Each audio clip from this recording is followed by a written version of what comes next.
These fungi have been giving us humans mind-expanding trips for millennia.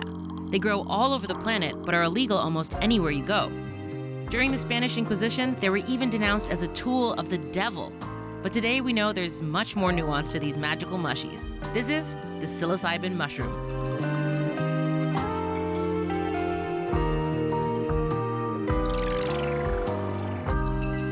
Hey, I'm Tasha the Amazon, and you're watching Animalogic.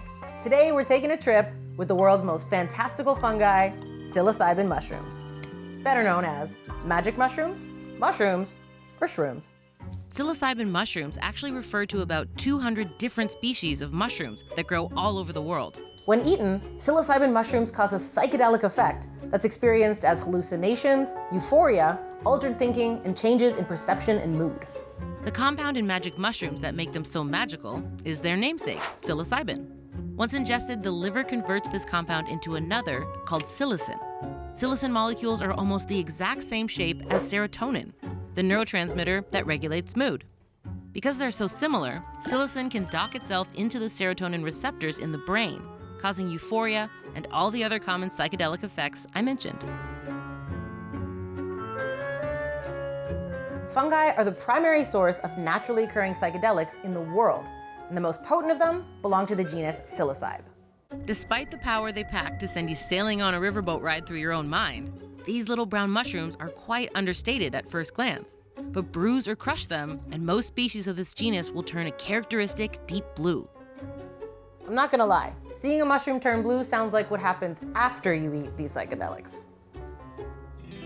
To fathom hell or soar angelic, just take a pinch of psychedelic, wrote psychiatrist Humphrey Osmond to author Aldous Huxley after coining the term in 1956. The word psychedelic comes from the Greek psyche, for mind, and delos, to show. And that idea of looking inward has fascinated us humans for millennia. Indigenous communities in the Americas have been using psilocybin mushrooms for thousands of years in traditional practices and for medicinal purposes. The Aztecs called these sacred mushrooms astonishing gifts from the gods. During the Spanish Inquisition, which began in 1478 and was created to enforce Catholic orthodoxy, all cultural practices involving indigenous belief systems were outlawed in lands that Spaniards invaded. They promptly mistranslated the Aztec name to flesh of gods, and these sacred mushrooms were instantly declared blasphemous and a tool of the devil. This gift of the gods was forced underground for hundreds of years, yet another victim of violent colonialism. Its common use today is similarly thanks to exploitation, but this time it came about through cultural appropriation. Mainstream popularity of mushrooms began after the publication of a Life magazine article in 1957 by a former banker that detailed the sacred mushroom rituals of the Mazatec people of Mexico. Despite promising his guide that he wouldn't share the secrets of that ritual, he published anyway, and interest in this hallucinogenic mushroom instantly spiked. Just 2 years later, Sandoz Pharmaceutical had isolated, synthesized, and patented the extraction process of psilocybin. That Life magazine article, which actually coined the term magic mushroom, inadvertently made psilocybin mushrooms an instant counterculture success, beloved by the hippies of the 60s.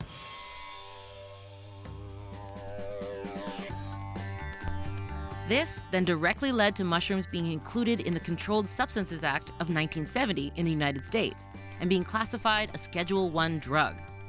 Schedule I, which includes heroin, LSD, ecstasy, and marijuana, means that magic mushrooms are characterized as having high potential for abuse with no medicinal use.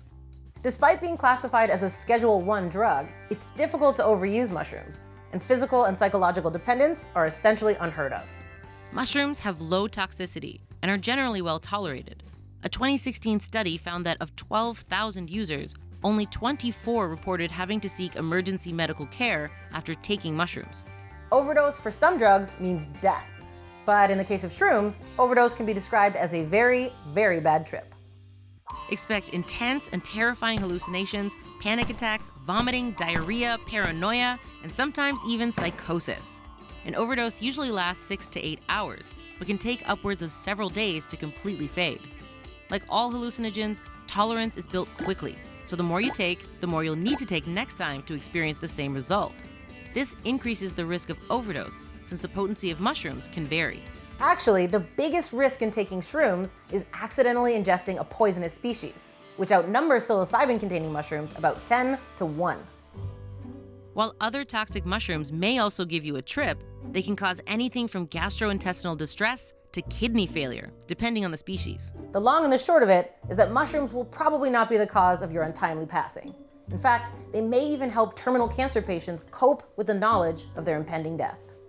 Researchers at Johns Hopkins Medicine compared the psychedelic and near-death experiences of 3,000 people and discovered these people all had similar positive feelings about death. Both groups reported gaining personal and spiritual meaning, as well as psychological insight after their respective experiences. Those results dovetail nicely with another recent study that showed that a single treatment with psilocybin in patients with life-threatening cancer created long-term decreases in depression, anxiety, and fear of death, and increases in death acceptance. This is just the beginning of promising research looking into the treatment of a range of mental health issues using psilocybin. Attitudes toward this banned fungus are starting to shift as governments begin to embrace the potential medicinal and therapeutic benefits of psilocybin mushrooms. In the US, for example, psilocybin mushrooms have already been legalized in Oregon and Colorado. A handful of countries around the world also have a range of laws legalizing or decriminalizing mushrooms, while others have laws in place that are essentially unenforced. Though they may sound like something from a Tolkien novel, magic mushrooms are not as mythical as their name implies and can be found quite easily around the world. Two species of magic mushrooms, Psilocybe cyanescens and Psilocybe allenii, for example, love wood that already has most of its nutrients removed. This means they frequently pop up right under people's noses in the wood chips of urban gardens in the US Pacific Northwest. These species have been called synanthropes, organisms that love places built by humans for humans. And given their long history of use, I have a feeling magic mushrooms are going to keep accompanying us on our trips.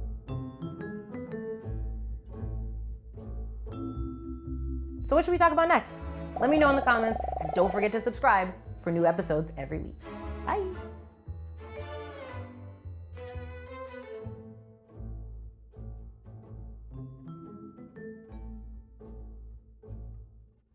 No mushrooms were consumed in the filming of this episode, or were they?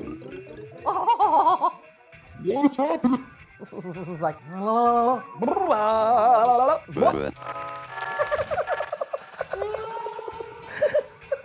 What? My eyes went weird there.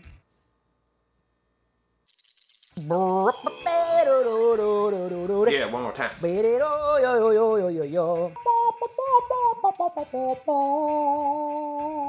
That end. Bye!